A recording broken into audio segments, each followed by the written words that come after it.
Hey,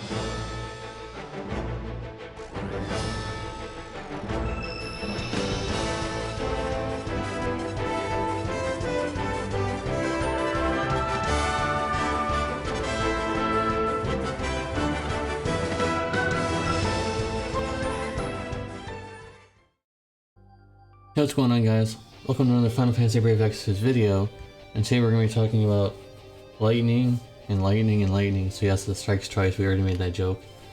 So yeah, it strikes more than twice, strikes 3 times. So in this video we're going to talk about all 3 lightnings that will be getting either Neovision Awakening or they're already the base version. So there's 1 base, 2 awakenings, of course everybody knows that now. I got a gigantic amount of attention to my news video, which doesn't usually happen. So if you are coming from that news video, make sure to subscribe, because I do reviews like this very often, and I'll show you guys what I mean. So here we are with the first lightning, the base version, and with that being said, her STMR gives 100 times cap. So basically if someone is at 400 times, they get 500 times cap, which means all TDH units will get 500% instead of 400%, which they're usually at. So anyone like Lightning, for example, who has 500%, like I said there, now she'll have 6 times cap or 600% with her STMR, which is good. But let's get into it. So she has infinite turns, which is good. AoE lightning imbue, and also lightning element boost 15%, which is pretty standard. I think that's pretty useful. There's not been many lightning imbuers since like Riku, so that's good. She has a sword break gauge attack. You have to equip a sword in order to use it, or else it won't do anything. So once you equip a sword, use the break gauge ability, it does do more break gauge depletion. And also in her ratio form, she has rod. So if you equip a rod and you use it, you have more depletion if that's the case. And like I mentioned, 500% cap. She'll have 600% with her STMR. She has demon and spirit killers, and she's a provoke / support DPS in her normal form. I don't really know. She has a lot of things going on, and she has 50% evasion and 50% chance of being targeted, which is good. Mage in a ratio form, she has 85% full break on cooldown, but it's in a ratio form, but it's on 5-turn cooldown, but it lasts for 5 turns as well, so it's kind of like almost complete uptime, which is good. You always want that. Okay, so I tried to summarize this kit as much as possible because there's a lot of stuff going on, and I know there's a lot of hype for this lightning. Unfortunately, there are some cons. I don't know why they do this all the time. They do this all the time. So there are some cons that really hold her back from being really strong. Like in her quadcast, her brave shift, there's no quadcast. She's a mage in her brave shift form, no quadcast. She has ulting strike frames, so it makes it harder to find a chaining partner. Her limit burst in her brave shift form imbues her with like so many elements. That must be like a lore thing. There has to be like a lore thing, because it's so bad. Why would you want to imbue yourself to so many elements? And it does a lot of elements. It's just not good. It's not a very good limit burst, guys, because it only imbues her. And like even like I don't know why you would ever want to use it. It's just not good. And also finally, unfortunately, the TDH shield meta is not here, guys. It's not here, so you can't equip a shield and have variants in TTH and stuff. I thought it was going to be like that, because why would they give her a shield otherwise? But this is Alum. This is what they do. So the shield meta is not here yet, guys. Unfortunately, I thought it really was. I thought it would be really interesting, but nope. So overall, I don't think she's going to be very high in the damage charts either, because her modifiers are a little weird. And again, no quadcast in a rave shift form where her damage actually lies. In her normal form, it's just kind of like a weird provoke DPS type unit. And overall, I'm not really impressed. I'm not really impressed by her kit. she'll still be useful. She can be provoked DPS, which is interesting. She has counters for things, so I think she's not useless. But she's not like, oh my god, she's like the best thing of all time. And no, I'm not going to be giving her a 10 out of 10 if you guys were wondering. I'm going to be giving her an 8 out of 10. So she's not the most worst thing in the world, but she's definitely not like a must pull. I don't think she's a must pull at all unless you're a fan. If you're a fan, of course, you're just going to give me the middle finger and go on with your day. But I'm giving you my point of view. So there'll be 2 keywords in this video. The first keyword will be savior. Hashtag savior will be the keyword for the part for this part of the video. Now let's get into the next part of the review. We have Radiant Lightning and her Neovision Awakening. She also has infinite turns, 200% chain cap modifier, so it's the same thing as six times, I guess. It's kind of weird how they word it. Still, it's going to confuse a lot of people, but she's always had. I think she's always had it. So yeah, let's just move on.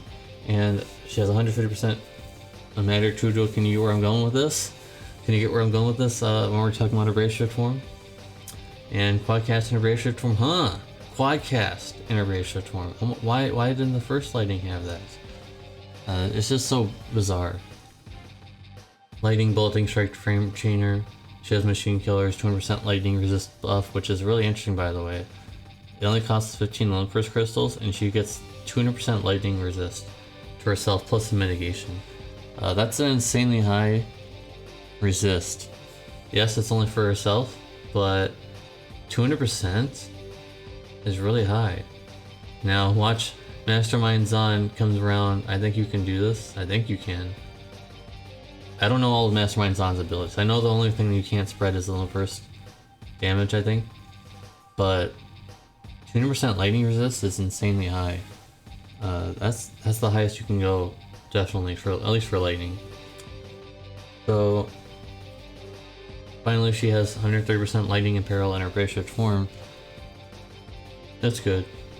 Most units are having 135% now, but 130 is good in case you need that.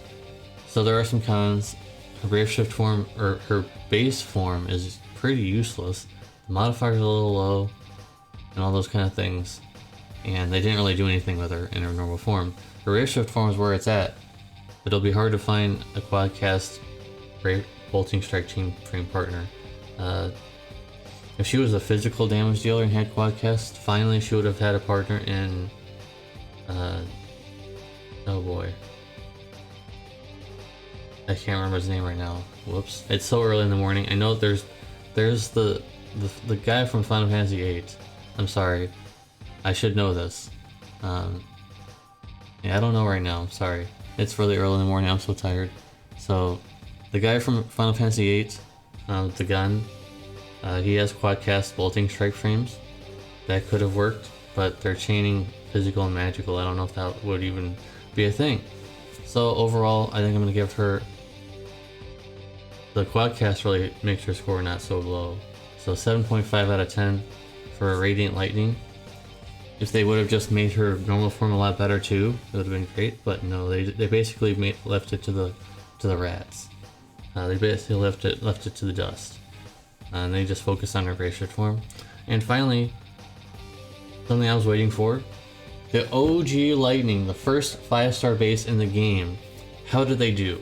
What did they do for her? How could they have buffed her? Being so old and everything like that. Let's talk about it. So infinite turns.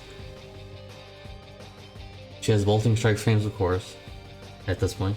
35% gun imperil, which for anyone who's new to my channel and does not know anything about the JP side right now, doesn't know anything about weapon imperils, there's a new thing from way back when with Terra Banner, a little bit ago. There was a unit called Realm. She had Rod Imperil. So now this unit has Gun Imperil. Well, there are several other ones like Lock and a few other units like that, but 35% Gun Imperil, which is pretty high thing here. Of AoE physical magical mitigation, 30% versus machines. That stacks on top of any other mitigation, guys, in case anyone doesn't know that. Those things are already in global though with Renoa, so Renora, I mean. So you guys should know that. Also 100 AoE Machine Killer, and also AoE 100% Lumber's damage buff. So there's a lot of things going on in that. She has her Lunar Burst and her Bolting Strike chaining family, and I bolt. Oh my god. Brave Shift Lunar Burst, AoE, Lightning Imbue, and also 25% lightning damage buff for all allies, which is really nice. And also, she has 80% lightning resist AoE, so while chaining, she gets 80% lightning resist buff for all of your allies, which is nice. The only con I can think of is really that you're not bringing her for damage. You're not going to bring her for the damage. You're going to bring her for Lunar Burst, you're going to bring her for the Gun Imperial, you're going to bring her for all those other things that I mentioned. Not so much for the damage, because she's more of like she can help, raise a chain to cap with a finisher instead of providing good damage. So, and she has Bolting Strike chains frames again. I don't know why there's so much in this banner. There is so much Bolting Strike in this banner for some reason. I don't know why. So, she's more support DPS. Very unique though. That Loomburst is quite good. And it's already worth bringing her along if you need that already. So what do I give her? I think I'm gonna give her an 8 out of 10 as well, because she's the oldest 5-star in the game, but they made her into quite a good unit. Yeah, I think that she's quite good. 8 out of 10 is very high for the oldest unit in the game. That's a 5-star base. They definitely went all out on that. They made sure that she was going to be useful in some way. So. Hope you guys liked this review. If you liked it, please give a like. Hope you guys have patience with all my stuttering and mess ups. And if you watched all the way down this video, there's already one keyword, and the second keyword is #support. #support will be the second keyword. Make sure you go and check out that first keyword so then you have both. And there'll be 2 videos on the side of the screen over here, I think, that you may like. If you like this video, make sure to give this video a like, and if you're new to the channel, make sure you subscribe and hit that notification bell. It's not a meme.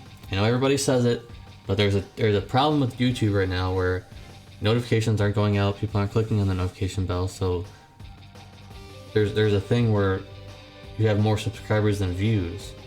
Which I'm not complaining, I'm just telling you guys, hitting the notification bell on my channel really helps me out, and I really would appreciate it. It's not a meme. Everybody always thinks, I think it's like, oh, it's just a meme, he's just saying that. All the YouTubers say that. No, it actually means something, guys.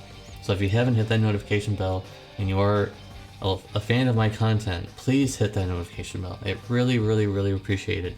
It means, to be honest guys, it means way more than a like. And I appreciate you guys liking the video, but hitting the notification bell is like going Super Saiyan 3 for my channel. So please do it.